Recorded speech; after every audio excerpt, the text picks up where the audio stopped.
Okay, I would like to welcome everybody to today's webinar on palliative care in the Filipino communities, strengthening nursing practice through cultural understanding. Brought to you by the Filipino Nursing Diaspora Network and hosted by the World Continuing Education Alliance. My name is Samantha. I work with the WCEA, and if you have any technical questions in the chat, you can ask me and I'll help you. And if you have any questions for our speaker today, you can use the Q&A section. Now, with that said, I would like to hand it over to Sir Dennis, if you would please. Yeah, hi everyone. Good morning, good afternoon, good evening to our colleagues joining us from the different parts of the world. On behalf of the organizing institutions, it is my great pleasure to welcome you to today's webinar under the Global Filipino Nursing Webinar Series. This educational activity is made possible through the collaboration of the following organizations: the Filipino Nursing Diaspora Network, Pacific Nursing Service Organization, St. Anthony's College, and the World Continuing Education Alliance. We are truly grateful for this collaborative effort in bringing together nurses, educators, and healthcare professionals from the different parts of the world to engage in meaningful and professional learning. Today's webinar is entitled Palliative Care in the Filipino Communities, Strengthening Nursing Practice Through Cultural Understanding. This important discussion highlights the role of nurses in providing compassionate, culturally responsive care for individuals and families facing serious illness and end-of-life experiences. Before we proceed, allow me to introduce myself. My name is Dennis Amanda, and I will be serving as the moderator for today's session. I'm currently the Vice President for Engagement of the Pacific Nursing Service Organization, and it is my pleasure to facilitate today's learning session and guide us through the program. To formally open the webinar today, it is my honor to invite a respected nursing leader who has been instrumental in advancing professional engagement and collaboration among nurses. Please join me in welcoming Dr. Patria Manalaysay, the President of the Pacific Nursing Service Organization. Dr. Manalaysay, the virtual floor is now yours for the welcome message. Good morning, good afternoon, and good evening to our colleagues joining from different parts of the world. On behalf of the Pacific Nursing Service Organization, it is my great pleasure to welcome you to today's session of the Global Filipino Nursing Webinar Series. This initiative reflects the growing strength of collaboration among our organizations, the Filipino Nursing Diaspora Network, St. Anthony's College, the Pacific Nursing Service Organization, and the World Continuing Education Alliance, all working together to support the continuing education and leadership development of Filipino nurses globally. Today's topic, palliative care in the Filipino communities, strengthening nursing practice through cultural understanding, is both timely and deeply meaningful. As nurses, we are called not only to provide clinical care, but also to offer compassion, dignity, and cultural sensitivity to patients and families during some of the most vulnerable moments of life. Understanding the cultural values, beliefs, and traditions that shape Filipino communities is essential in delivering truly person-centered and family-centered care. We are honored to have Jon San Martin, RN, who will share his insights and professional experiences in advancing culturally responsive palliative care practice. To all participants, thank you for your commitment to lifelong learning and to strengthening the impact of Filipino nurses across the globe. Maraming salamat and welcome to the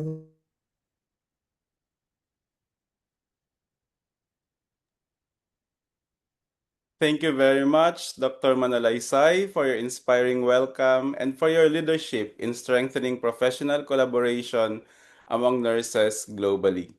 Before we proceed with the program, just a quick reminder, you're encouraged to type in your name in the chat box and your location also so that we can acknowledge you from where you are joining from. And if you have questions during the presentation, you may type them in the Q&A box. We will address them during the question and answer portion later in the program. At this juncture, allow me to introduce our distinguished speaker for today's webinar.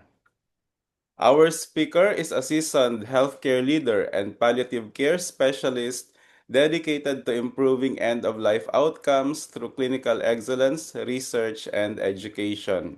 He currently serves as the Research Fellow for the End-of-Life Direction for Aged Care at the University of Technology, Sydney. In addition, he maintains a long-standing role as a clinical nurse consultant at HammondCare, where he has been actively involved in advancing palliative care practice since 2016.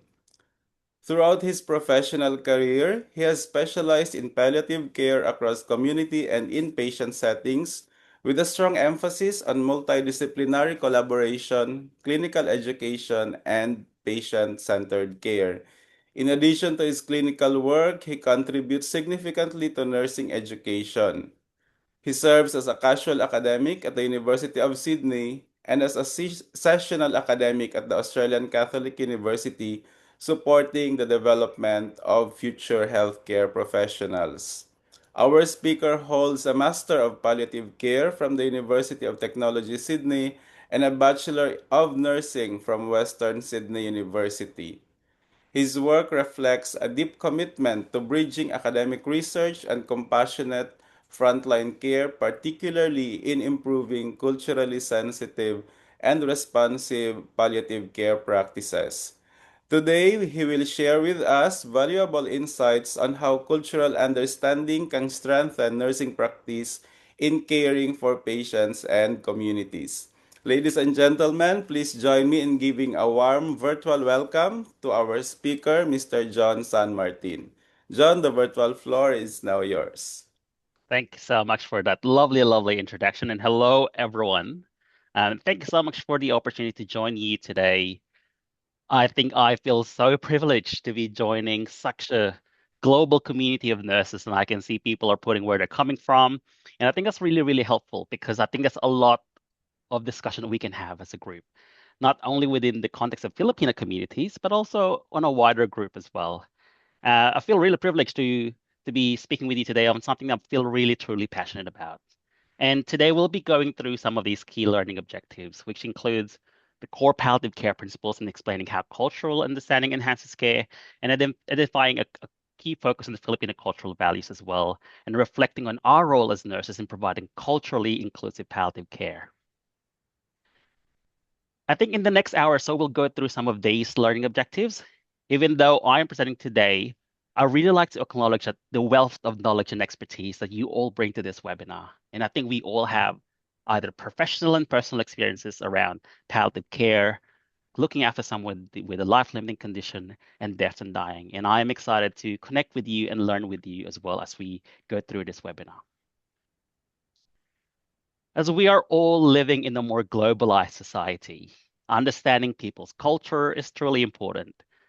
As health professionals, we know that culture have a profound impact on the care experience of the person, not only in the context of palliative care, but across health service delivery. We also know that cultural misunderstanding during delivery of care can cause unintended harm to the person we care for. Within the busy healthcare environments, within the walls of the busy hospitals,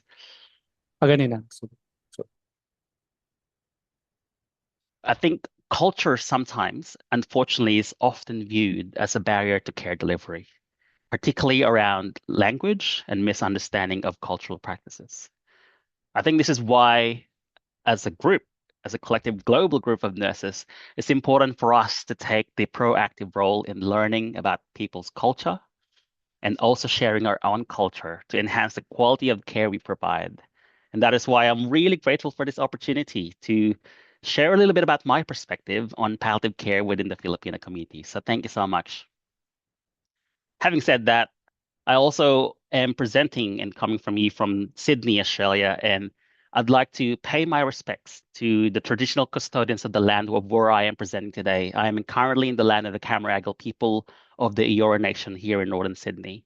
And I'd like to extend and pay my respects to the elders past, present, and emerging leaders in this place, because this place has always been an area and really acknowledging the important contributions to the health and well-being of the people living around here, and the connection that we have in land, waters, and seas, and learning through storytelling.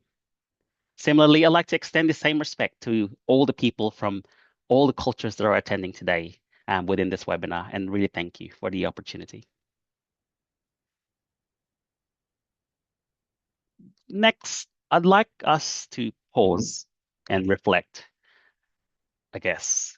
So this is a Mentimeter, and a disclaimer that only 50 people attending today may be able to get into the Mentimeter and participate because of the limited with what's free. But essentially, I'd like you to think about the first thing and first thought that comes to mind when you hear the word palliative care. This could be an emotion, this could be a situation, this could be something that you describe. So I'll just stop sharing screen there and put it on our Mentimeter screen. And I really like to see people's thought around this. So I'll give you a few minutes. And I'm just sharing this screen again to share the first word that comes to mind when you start thinking about palliative care.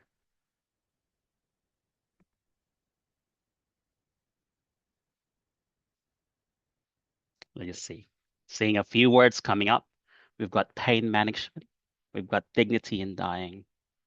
We've got comfort. We've got death.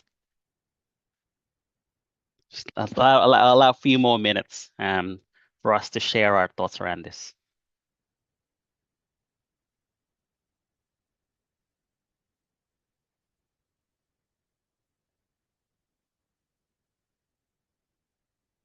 Comfort so far is the biggest word that comes to mind when you guys hear about the word palliative care, which is fantastic.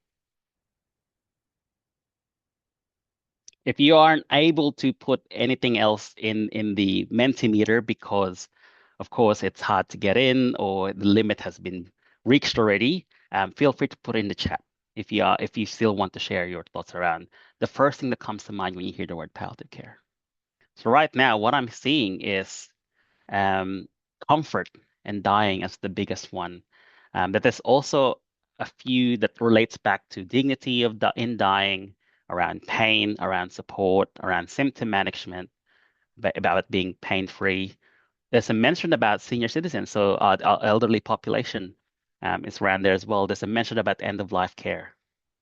And I think these are really, really important and really, really important concept for us to acknowledge that when we think about palliative care, and if you're being involved in or have an experience, whether personally or professionally, around palliative care, and as we talk about this one today, about palliative care today, I think it's important to acknowledge that some of the conversation that we'll have today may be triggering. And if you need to step away to take a breather, that's also fine. I think it's important that we look after ourselves. So let me just stop sharing the screen and go back to the other screen.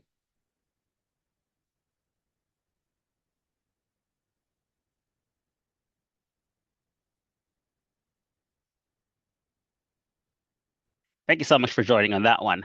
I think the key message is that many people shy away from, I think most people's perception about palliative care is it's only about end-of-life care, and it's about death and dying. And I think across many societies and across many cultures, dying is often seen as something to be frowned upon, something to be that we shouldn't be talking about. But I think if there's one thing that is certain, and I think it's clearly visible from this group who's participating today, there's an acknowledgement that dying is an important part of life. I think it's an important. I think it's an important for us to acknowledge that dying is a natural part of life as well. And I'm sure you remember the term YOLO back in the days. I think from 10 years ago, you only live once, right? But I think technically we live every day. What we do though is most of us would really just die once. And I think we need to make sure that that is delivered with a lot of care and respect in upholding the person's dignity, because I guess we can't kind of redo it. If the person didn't have a good end of life experience, it have ripple effects to the family members, to the people that care about this person. So I think it's important for us to consider how can we provide this well. So let's start with definition. The World Health Organization definition of palliative care is an approach that improves the quality of life of patients, adults, and children and their families who are facing problems associated with life-threatening illness. It prevents and relieves suffering through the early identification, correct assessment, and treatment of pain and other problems, whether physical, psychosocial, or spiritual. So there's a long document around within the WHO website around what palliative care means. And I think for today, it's important for us to break this down a little bit in simple terms, because we can always make something more complicated than simple. So it's much harder to simplify something. So I thought I'll just try and summarize some of the key things through the what is palliative care, to who is palliative care for, to when is palliative care needed, where can it be provided, and how can it be delivered. So let's look at the what. In the what, we're looking at holistic type of care, a care that is provided holistically. It's not just focusing on the physical needs of the person. It's looking at the social, emotional, psychological, spiritual. So it's more holistic. And it's really focusing on the person. It's a person-centered type of care that is focused, a person-centered care that is focused on a person with a life-limiting condition. Now, the life-limiting illness or condition or disease or incurable illness is often the term that's quite vague for people. And I guess how to think about what a life-limiting condition is, it's a type of disease or health-related issues that impacts the person's length of time to live, but equally impacts their quality of life as well. So the quality of the life that they're living. And unlike life-limiting conditions, some life-limiting conditions, there may be some treatment around it, but there's always just no certainty. But it's often what we see in the cause of death of the person, for example. So I guess to think about it, life-limiting condition is it's not like when you go to an IT and when you have problems with your laptop, the IT will say, turn it off and on again, and it will get away. So a life-limiting condition will not go away by turning on and off. I don't think we have that as a button as human beings. So I think it's important to acknowledge that one, that it's not an easy, quick fix. It's something that stays with the person. It changes the life of that person because of life-limiting condition. Now, who? It's really focusing on the person and their family as well. And I think this is when it's really important to acknowledge that it's commonly focusing, I think most health services, I guess, focus on the person. But I guess for palliative care, there's a strong emphasis as well on focusing on the people who support that person, which often is the family members or other support persons. It could be the neighbor. Now, when? So, early in the diagnosis of life-limiting condition, I think it's when's the right time to do it. A lot of times people would say, oh, you're not palliative yet because you're not dying yet. So palliative is not an adjective to describe that someone's dying.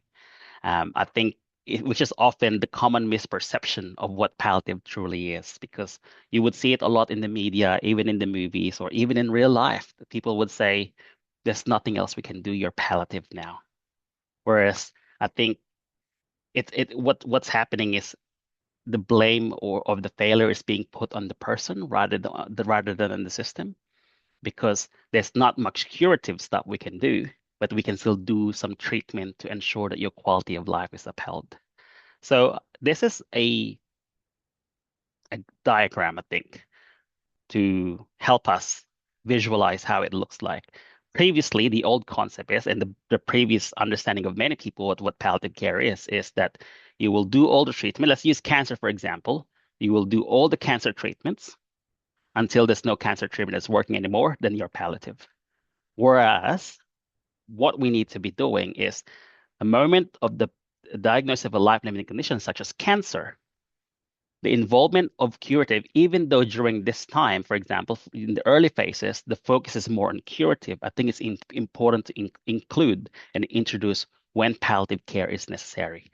We don't need to take over palliative right away. We can focus on little things like understanding what their goals and wishes are, looking at how can we support with symptom management, for example. And then as the treatment or the cure becomes more limited, then the position for palliative care increases at the same time as well. So it's going quite parallel. And that allows for relationship building, that allows trust to be built rather than the oncologist would hand over to us the patient in palliative care. We haven't met this person before because in the last 5 years, they've been with their oncologist. So I think building that relationship over time is really important, and we can provide much more support closer to the end of life, and we can also provide further support after death to the family members. So now let's look at where. It's ideally something that we can provide across all settings and not just limited in the hospital setting. I think another common misperception around palliative care is that, oh, you need to go to hospital to do it. Well, I guess I'm talking about from the Australian perspective here because within the Australian context, palliative care can be accessed within residential aged care facilities or nursing home. It can be accessed in people's home and remain at home for as long as possible. It can be accessed in acute hospital, in subacute hospital, and hospices as well. Now, how? The delivery of palliative care really is amplified through the varied and wealth of expertise from a multidisciplinary team. So it's not just the palliative care doctor doing it who's specializing in palliative care, but really involving the nurses, the physiotherapists, occupational therapists, the whole gamut of team, because we're looking at meeting the needs of the person, not just physical, but a whole range of needs of person. And that requires a whole team as well to address. And I think it's important for us not to dismiss that, oh, I'm not a palliative care nurse, so I can't do this. Because I think it's all within us to be able to provide different types of palliative care. And that's also acknowledged in the renewed definition of what a nurse is. And I've just got the excerpt here.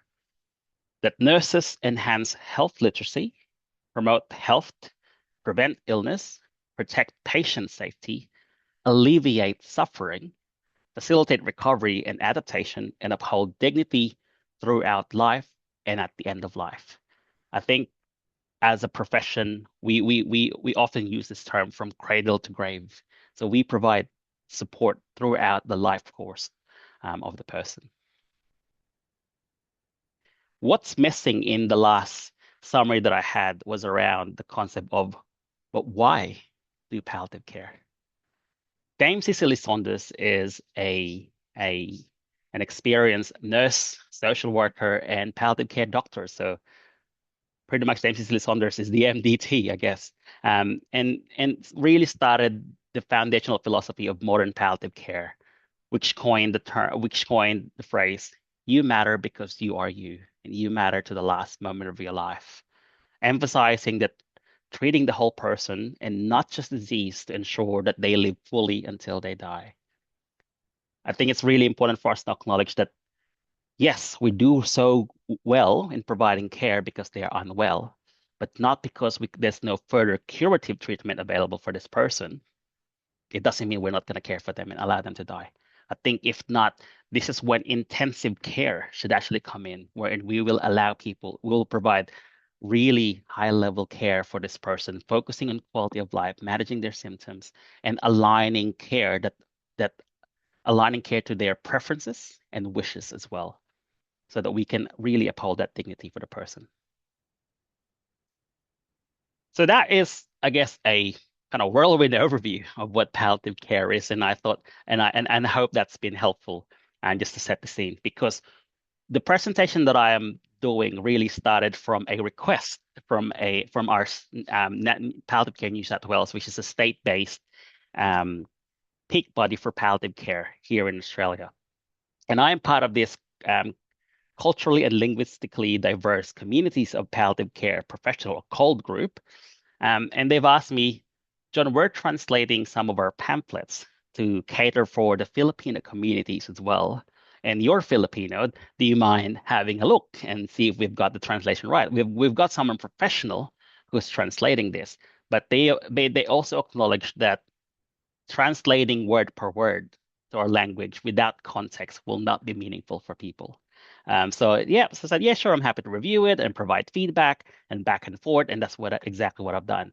But throughout this process as well, there are moments wherein I'm doubting myself, like, oh, is this the right terminology? Does this make sense? Would this make sense to our target population, for example? So I reached out to a few of my dear friends and colleagues who are Filipino palliative care clinicians as well. So we've got Dr. Johan Manzon, Ivy Goff, Marissa Valens, and then Dr. Jake Pelipel as well. And just really brainstorming ideas as to what would be a more appropriate term so that we can deliver the information that we want to deliver. And in the process of doing this, they've asked me, John, do you mind doing a presentation as well around what Filipino palliative care may look like?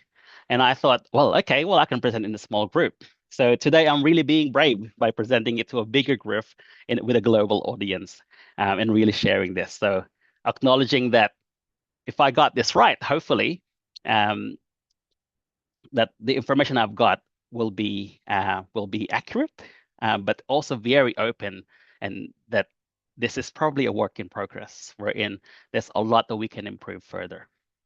So let me just quickly set the scene of where we're at. So I am based in a state called New South Wales in Australia.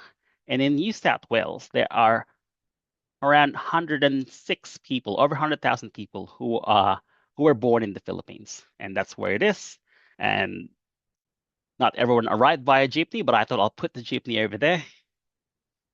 So there's a few of us here in New South Wales. And then within New South Wales, Filipino or Tagalog is the 5th most commonly spoken language, excluding English, across the state. So that really represents kind of the diversity that's happening within New South Wales alone, or in Sydney in particular. But I think it's also really important that within the Filipino communities, there's diversity. Like there's diversity within diversity. That within the Filipinos in Australia, there are a number of ethnicity of where people have come from who identified as Filipino, but subculturally, where do they belong? It's important to acknowledge that the Philippines is home to over 110 ethno-linguistic groups, including the Ifugao of Luzon, the Cebuanos of Visayas, the Maranao of Mindanao as well. So there's a whole range of cultures within cultures that are happening in Philippines, really acknowledging the fact that we can't just we can't just have one template for everything. It's important to really contextualize this as well. So their request for me is if you can focus on these 3 points to describe what palliative care in the Filipino perspective may look like, that will be very helpful. So this is what I present to the group, and this is what I'll be presenting to you as well. So first is, how does it translate in the Filipino language? How does palliative care translate in the Filipino language? The second one is, what are the things that you would want your clinicians to know about palliative care for Filipino communities? And the third one is, are there any common rituals before or after death within Filipino communities? So how does palliative care translate in Filipino language? What you can see here is a graduation photo during my Masters of Palliative Care, and I invited my parents to visit from the Philippines to come here in Sydney to attend the graduation. And my parents are just really pleased that I'm graduating with a master's degree. But I don't think I've actually explained to them what my master's degree was about. So it's quite interesting. So when I was trying to find out, how does palliative care translate in Filipino? So I started talking to them about it as part of this presentation. And they told me there's no real translation. So I thought I'll describe it.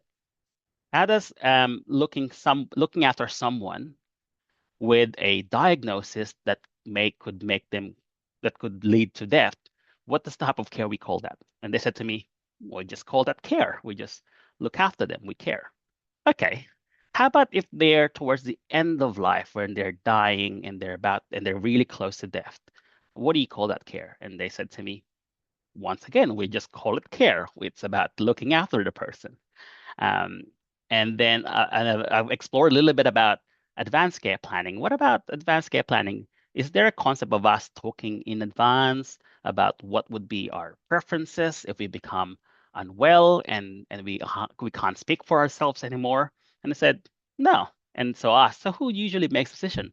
Well, usually whoever's in the family, either the husband or the eldest son and things like that. So I think you get the picture. So I thought, that's a little bit tricky because that's within my own family, which made me think palliative care, I guess, remains to be a relatively foreign concept, even for within our community. But I think what's not foreign though is the notion of care. That at the end of the day, care is care until someone dies. It's an important concept. So it's about being together as a cohesive family and providing that care. But I'll look into the literature, what is out there. Maybe there's a terminology that I haven't encountered before. How does palliative care translate? So I found this literature, but essentially what we found here is that it's important for us to recognize that end-of-life care is a concept that is still very foreign to most Filipinos. And that's why for us, if we're health professionals caring for, say, if you're in the diaspora, caring for Filipino communities and you're not Filipino, I think it's important for us to frame that end-of-life care it could be a type of care that provides support to allow Filipino patients and their families to be more receptive around it, really focusing on and emphasizing the symptom management, symptom control, alleviating pain, and prioritizing the comfort of the person. So what do clinicians need to know about palliative care for Filipino communities? What you can see here is a gesture called mano po, which is a gesture of expressing respect, particularly to the elders in the family as well. And I thought I'll quickly share it there as well. Because what I really want to emphasize in this slide is around how family plays a central role in decision-making and caregiving, and including end-of-life rituals as well. So as I'm doing my own reflection at the same time looking at the literature, at the same time talking to my parents and talking to colleagues, I started seeing common themes around how fostering trusting relationships is really, really important for our community, for the Filipino community. It's around having that consistency, the continuity of care, and providing treatment or care to Filipino patient, including the end of life, means not just caring for the person, but also caring for that extended family as well as a whole. And that's why I put here kind of a bigger circle for family. But I think what's really important to acknowledge here as well is that the sizes and the influence of each of these circles are quite dynamic, and it may change depending on the circumstances. But the other strong influence is around religion on Filipino patients, because it's intimately intertwined with existential issues at the end of life as well. Questions like, they make questions as to why do I have to be the one who's unwell? Why do I need to die? So a lot of existential issues that may come up that may be linked to religion and faith-based as well. And also, it's also important to acknowledge, and I've added community here because the scope of what family means may go beyond patients' nuclear families, and it can include in-laws and neighbors and the bigger community as well. Therefore, it's important for us, and it's crucial for us as health professionals to understand that patients' family structure and relationships within family unit to determine who are the therapeutic allies for us, who can be the one who can support us in ensuring that we provide the best care for this person. And I put here the dotted line as well as health professionals, because essentially we play a very small role when caring for someone with a life-limiting condition. The bigger role really falls within family, the spirituality, and the community. So again, once again, emphasizing that strong family ties, deep spirituality, and communal interdependence guide Filipino attitudes towards death and dying.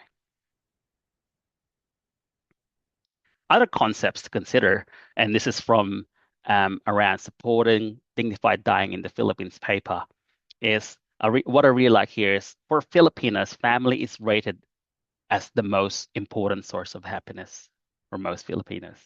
And that's why it's important to consider here this key concept to consider in understanding the Filipino perspective on death and dying includes cultural values, beliefs, religion, and family interpersonal harmony as well.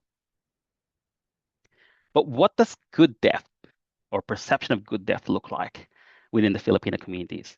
So this paper have shared some of the 3 aspects as considered good death include maintaining hope and pleasure. And as you know, we're very resilient community, Filipino communities, where we always look for the half glass full or what's the happy side of things. So maintaining hope and pleasure is really important for us.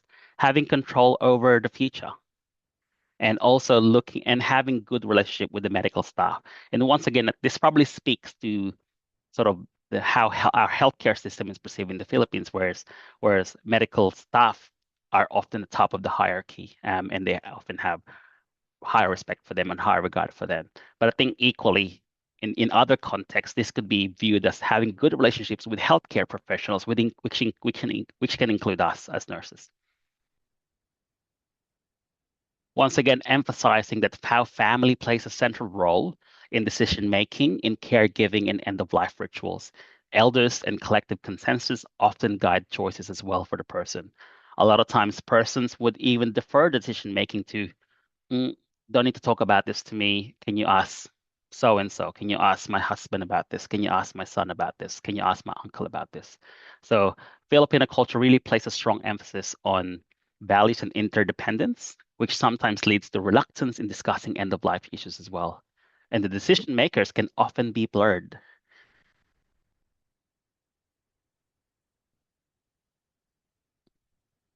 The decision making is often collectivist, is what I was trying to allude to earlier, I guess, and family-centered rather than individualistic, which is, I guess, what I see a lot more within, and I guess in Australia, in my experiences around, it's focusing really on the person making that decision and putting a strong emphasis on what the person would want and what the person values are. But within the Filipino context, there's also a strong emphasis on having this as a more collective decision making rather than just a person. So sometimes in the context of, say, in healthcare professionals, say in Australia, we're talking about referral to palliative care may be viewed as, are you giving up on me? Like you don't want to look after me anymore. Or bringing about advanced care planning, talking about in the future, they may view this as you're taking away hope because you're talking about death and around withdrawing treatment, whereas often the notion is focusing on do everything until it fails. The symptom management, stoicism and fear of addiction is quite prevalent, wherein people would put up with pain because pain is part of the journey, and I don't want to use drugs because I might get addicted and things like that. End of life care, the place of care and place of death is really important. I think depending on the context, some people would prefer to remain at home and stay at home for as long as possible, including die at home because that's where they want to be or die in their own place. But some people would view dying at home as bad luck and wouldn't want that to happen or traumatizing for other family members. So I guess once again, these are some of the considerations that we need to think about. And grief and bereavement, once again, it's not focusing only on the family, but the grief and bereavement experience of the wider community. So in terms of talking about advanced care planning, we have this notion of bahala na, which means leaving things to fate. So there's a prevailing belief that, yeah, if it's in God's will, I guess is a common term that people use, because religiosity is also a huge part of Filipino culture. And letting things be out of faith in higher being is commonplace. And if it's in God's will, if it means prolonged suffering and emotional distress to those involved, I think that's something we need to think about and consider because that's part of a stronger identity. How about pain management? So pain or masakit. Filipinos are characteristically stoic in painful situations. Some have high pain tolerance and are apprehensive to becoming addicted to narcotics or pain reliefs. And that's why I think it's important for us to consider this, because this cultural perception towards pain and pain medication potentially explains how patients endure pain. We may not understand why why are they underreporting pain? Why are they not taking medication? Why are they only taking medication in the morning rather than 3 times a day? So these could be some of those influencing factors to why are they acting the way they do in terms of managing pain, for example. So what do clinicians need to know about palliative care for Filipino communities?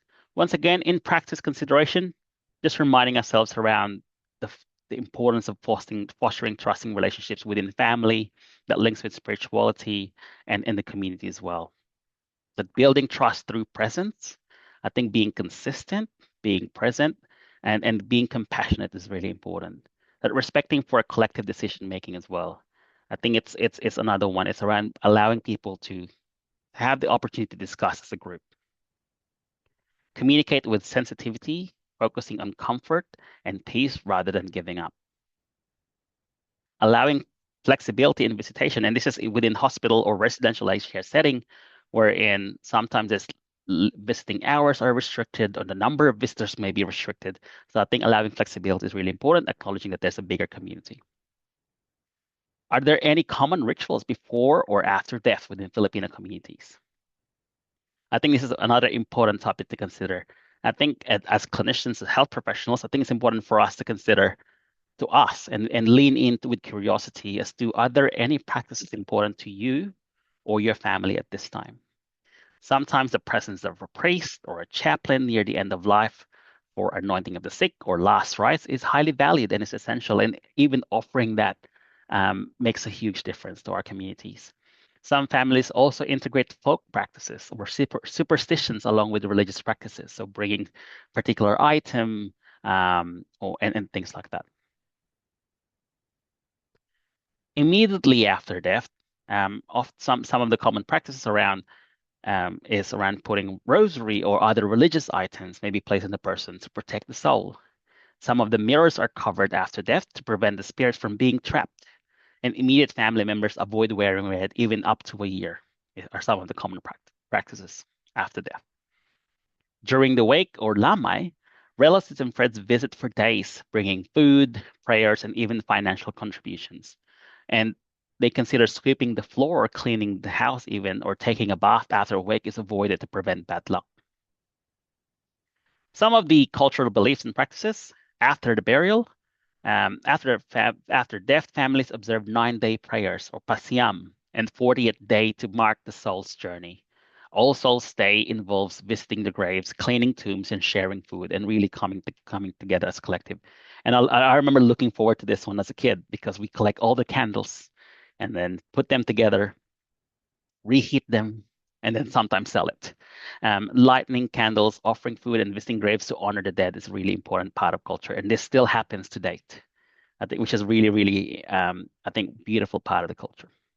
So that's and I think that really emphasizes why, at least within the Australian context, we have a lot of resources that are available to help reach the community groups like the Filipino communities. So within the project that I'm part of called ELDAC, we've got resources for supporting inclusive end-of-life care. The National Peak Body for Advanced Care Planning called Advanced Care Planning Australia also have translated versions and caring at home, for example. And next week in Australia is a National Advanced Care Planning Week. So I thought it might be a good opportunity, particularly for people in Australia listening in today, to see what resources are available for our communities. I'm closing to the end of this presentation now. I think some of the key, I guess some of the key summary around the discussion we've just had is around that for many Filipino patients and families, dying is not just a medical event, but a spiritual, a familial, and a social experience. How it have real ripple to the people around them, and it doesn't just stay on one person. It's really focusing on honoring the family unity, the decision making, and acknowledging the spirituality as a central source of meaning, and recognizing grief as a shared experience rather than limited to immediate family members. Maraming salamat.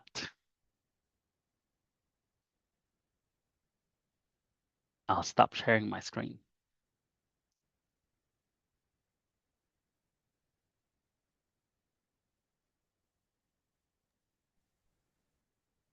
Thank you very much, John, for that very insightful and meaningful presentation. Your discussion really highlights the critical importance of integrating cultural understanding, compassion, and clinical expertise in delivering effective palliative care within communities. I'm certain that our participants have gained valuable perspectives that will help strengthen their nursing practice. Before we proceed with the question and answer, we would like to take this opportunity to acknowledge our participants coming from different areas across the world, not only from the Philippines, but we have participants from Zimbabwe, Mauritius, Botswana, Guyana, Namibia, India, Ghana, Kenya, Australia, Uganda, Kuwait, and Malawi and Ireland. So thank you very much for joining the session. So at this point, we will be proceeding with the question and answer portion. If you haven't had a chance to type in your questions yet, you may do so at the Q&A box. Do we have questions already at the Q&A box? No open questions yet. Okay, so maybe, oh yes, not a, there are comments already. We have a question here before I read the comment, but I will start with the question first. There is a question coming from a nursing student from the Philippines. She's asking how can cultural values be integrated into their palliative care planning as nursing students? I guess that's a really good question, actually, because that depends on which setting you're providing the care to. I think what you're asking, I guess, would be the cultures within cultures. If you're based in the Philippines, they may within Philippine culture, we're very rich, and there's a lot of variations within our cultures, isn't it? So I think the simplest but most effective way to do that is by asking them, finding out from them, leaning in and leaning in with curiosity and finding out how can I provide the best care for you? Or tell me something that would help me provide a better care for you as well. Because what we do very well in palliative care, I guess, includes anticipatory planning. And anticipatory planning sounds redundant, but it's not. It's I think we do care planning, right? But anticipatory planning is focusing on planning for what we may need in the future as well. So going beyond what we're doing currently for planning, but even going further than that. Like advanced care planning, thinking about, okay, well, when you don't have the capacity anymore to tell me what you would want, how about let's talk about that now? That's probably one example. Thank you. Thank you, John. Thank you also for the question. That question was from Christine Grace Lee Archua. And there's another comment here on the Q&A box. I would like to read this. According to Shekina, this is not a question, but she is sharing her experience.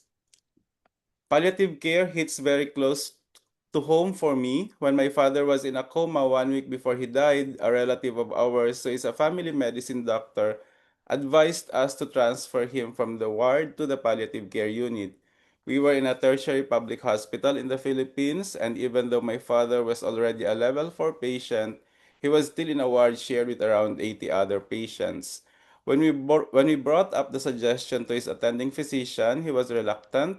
He said he might not be able to process it because he had too many patients to attend to. Some nurses also advised us not to consider palliative care yet because there was still a possibility that my father might wake up. Eventually, after 5 days, we agreed to have him intubated. He was then transferred to the ICU. While we were in the ICU, the team eventually told us that we could transfer him to the palliative care unit.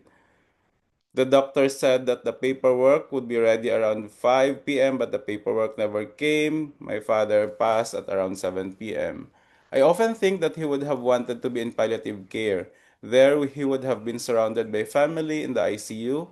In the ICU, only one watcher was allowed at a time. Being able to gather as a family might have made his passing more peaceful. This experience made me realize how little I understood about palliative care at the time. But what makes me even more frustrated is realizing that the healthcare system as a whole has limited understanding of it. Palliative care is frequently viewed only as something for the very end of life, when in reality it could be provided alongside curative or active treatment. Looking back, I believe palliative care could have made his passing easier. I believe everyone deserves a good death. That's a very uh, good reflection, although it's a sad thing. But the realizations, I think it is very important that you have shared this with us, and we are very thankful to Shakina for sharing this experience with us also. And any comments on that, John?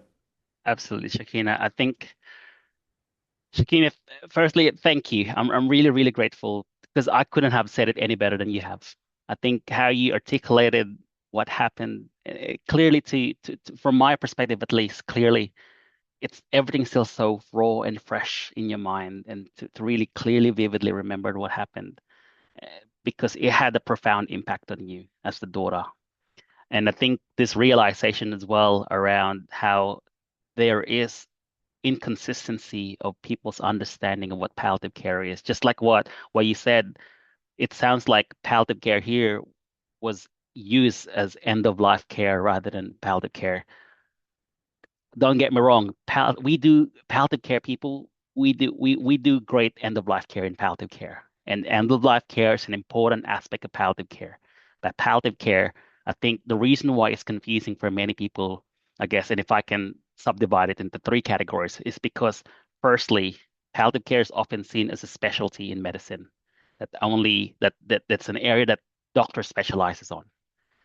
Which fair enough, we need specialists in many different fields, and palliative care is one of them.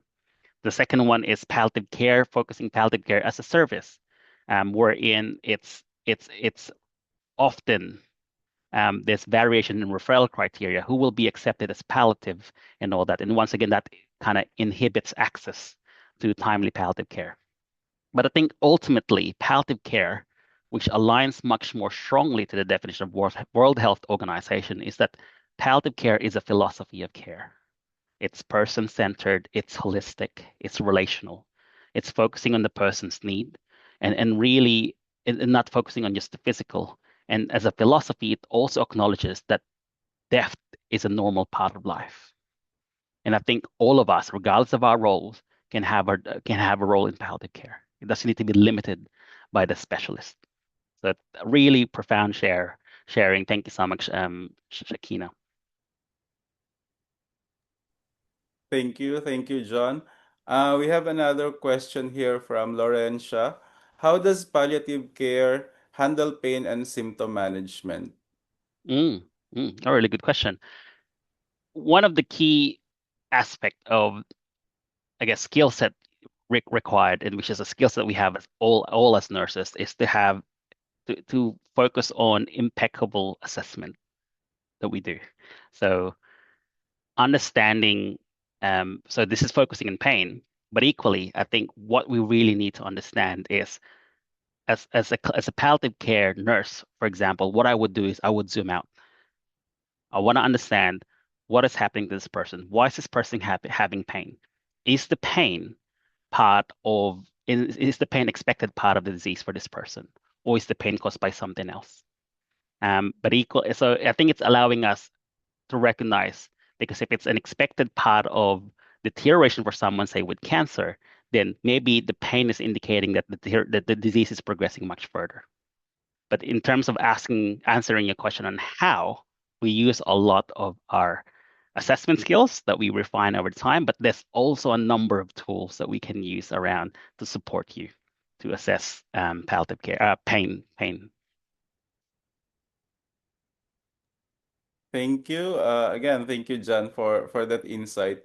Maybe a follow-up question based on the previous discussion. I would like to ask, what competencies should nurses develop to become more effective in providing culturally responsive palliative care?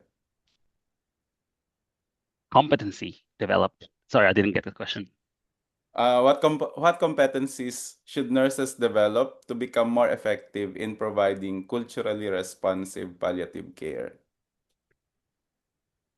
I think being culturally responsive doesn't need to be restricted within palliative care. I think across all types of care, whatever care you're providing, I think having cultural awareness, cultural responsiveness is really important because we need to recognize our own biases around it as well as to we are part of that culture. It's not they and us. I think it's looking at the we. And I think it's really focusing on why do we need to learn more about people's culture? I think as I begin this talk is we know that culture influence have a strong influence, and it's the manifestation of the internal and external values of people and identity. And culture is such a part of identity. And when we provide palliative care, we're not just providing care focusing on their particular illness or their particular symptom. We're trying to provide care to the person as a whole. I think that's what's really important. And part of that includes their culture because that informs their identity as well. Okay, thank you. And at the chat, we have a sharing here. If I may read, Rodson Albarcoma shared.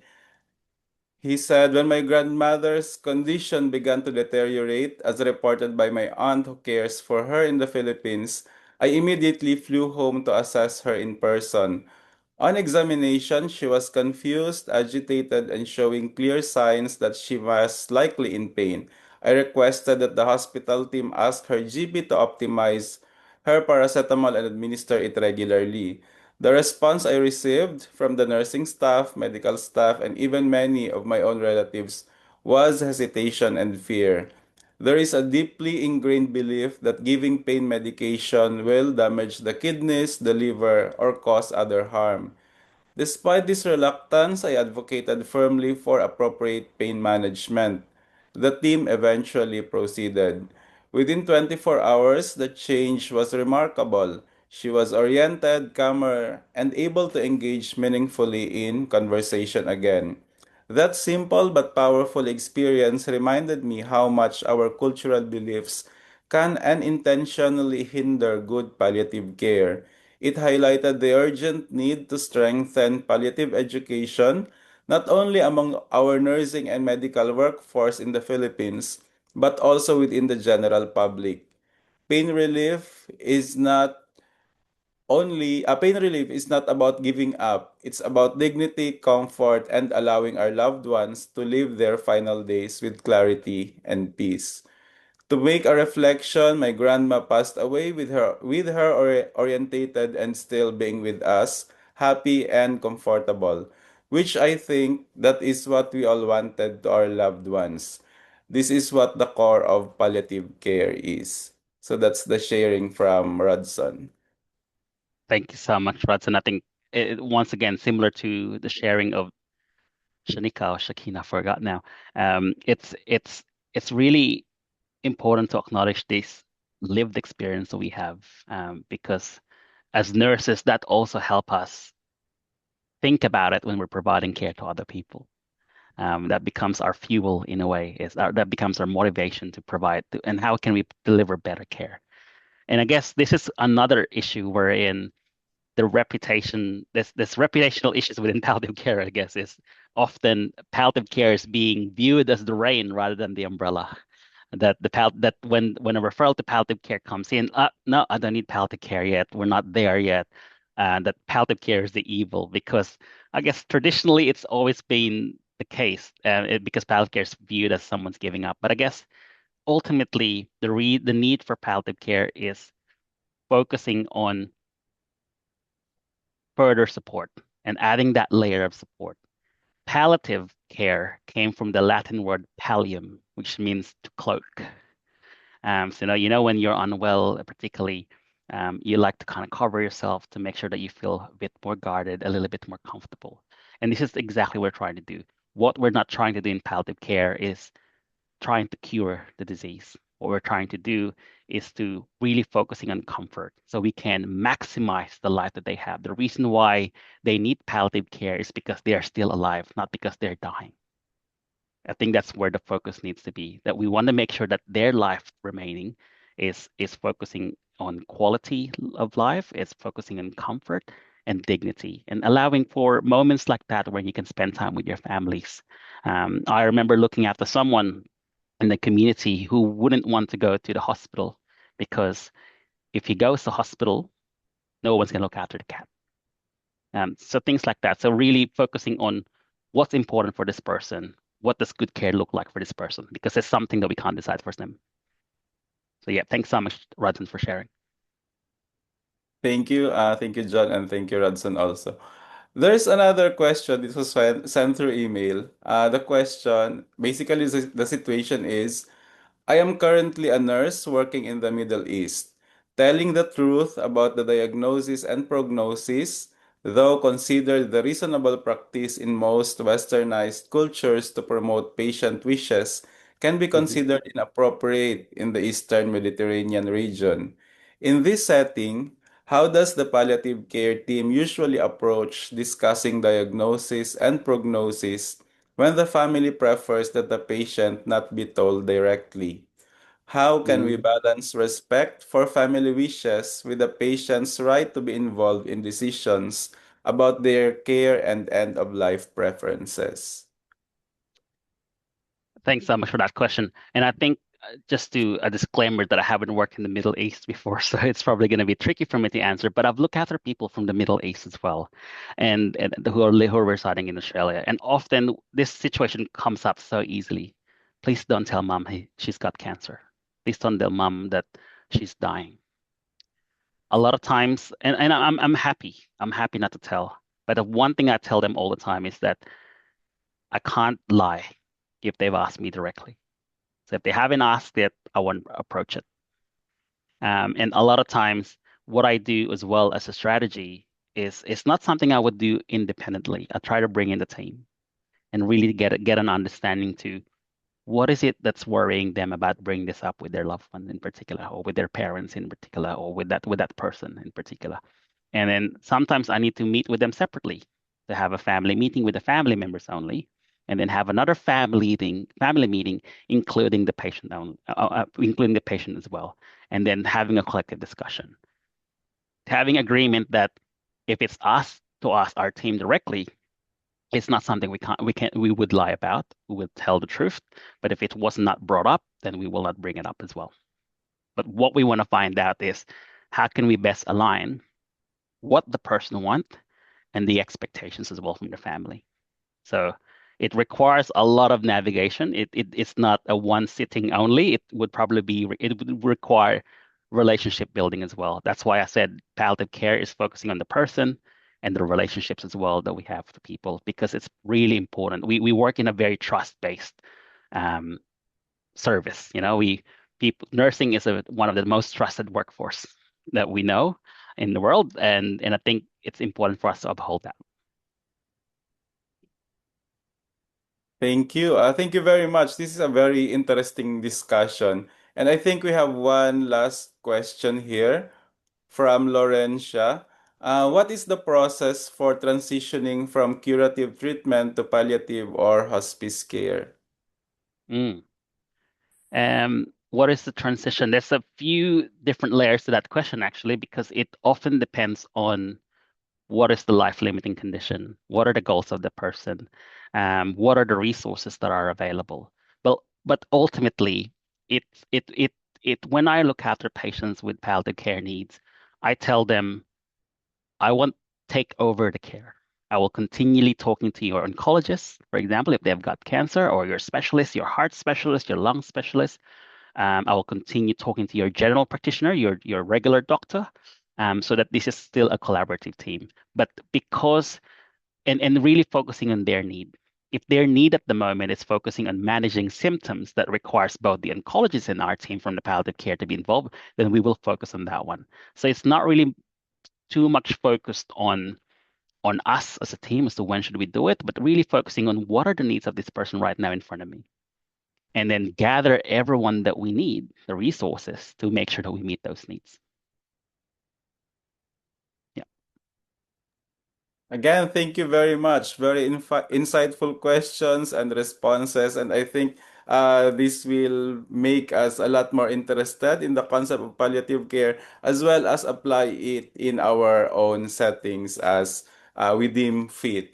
So Yes, I and think, go with. if I can add Dennis into the group, there's no. I think what I want to say is, if you've taken one thing about this presentation or from this webinar at all, if I got you to start reflecting on what palliative care truly means to you and you're providing care, if I got you thinking about people within your circle, including yourself, as to what palliative care means and what good care means really, because palliative care really is, in simple terms, good care, but really Yeah. focusing the good care to people with life-limiting condition.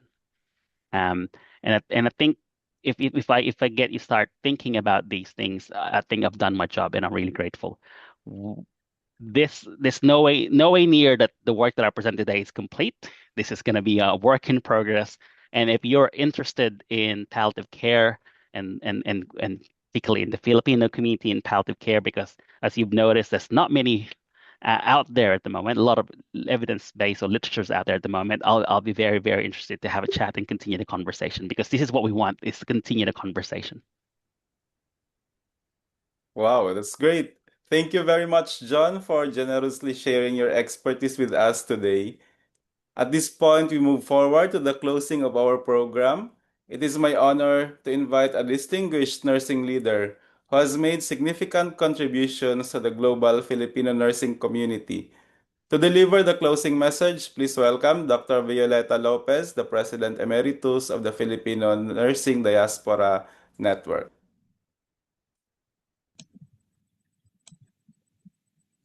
Good day to everybody.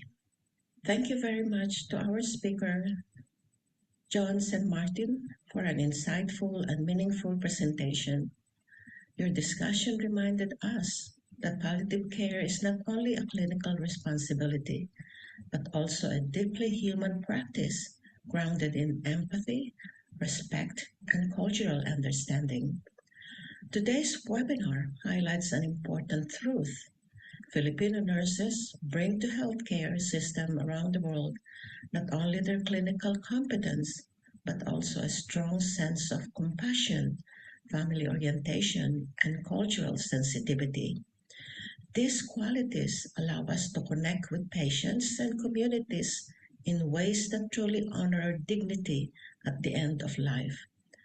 I would also like to express our sincere appreciation to our partners, the Pacific Nursing Service Organization, St. Anthony's College, and the World Continuing Education Alliance, for their collaboration in making this learning platform possible. Through partnership like this, we continue to strengthen professional networks and create opportunities for Filipino nurses to share knowledge and leadership across borders. Thank you once again for attending this webinar.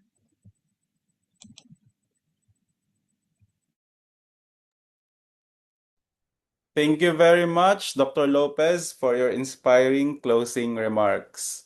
So on behalf of the Pacific Nursing Service Organization, the Filipino Nursing Diaspora Network, St. Anthony's College, and the World Continuing Education Alliance, we extend our sincere gratitude to our speaker and to all of the participants who joined us today. Your presence reflects our shared commitment to strengthening nursing practice and improving patient care across communities. We hope that today's session has provided meaningful insights into the importance of culturally responsive palliative care. Thank you very much for joining us in the Global Filipino Nursing Webinar Series. Have a wonderful day, everyone, and we hope to see you again in our future webinars. Stay safe and keep inspiring excellence in nursing.